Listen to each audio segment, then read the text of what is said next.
How to add Zendrop to Shopify. So the first step to do this is signing up on Zendrop and creating a store on Shopify. Make sure you have done this prior to these steps and then we can continue. Also, I've put a link down below in the description for Zendrop and Shopify, so feel free to check out if you want to sign up on both of these. First of all, log into Shopify using your user credentials and you'll be on the Shopify's dashboard. On this dashboard, click on this apps button here. You'll see a search bar appearing at the top. In this, search for Zendrop. Now select Zendrop and this is going to take you to this Shopify App Store where you will be able to see the pricing, highlights, rating and all the information related to this application on this page. So you can read all these descriptions or you can skip it by clicking on the install button. So click on install and this is going to open another page, that is your Shopify's home page. On your home page, you will see an install button appearing. Click on this install button to install Zendrop application.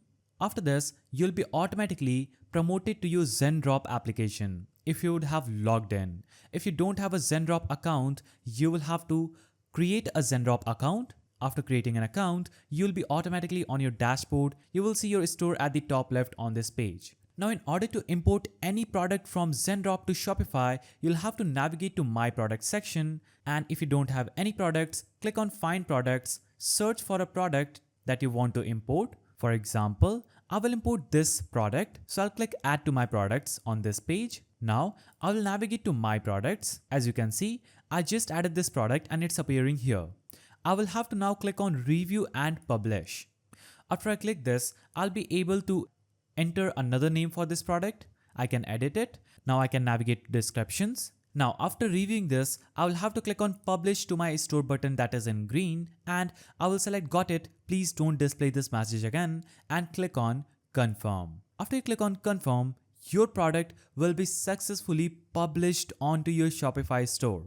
Now click on this linked button and this is going to open up your Shopify's product page where you can edit this product's title, description and all these things. So that's how you can add Zendrop to Shopify. If you found this video helpful, please don't forget to give it a thumbs up and thanks for watching.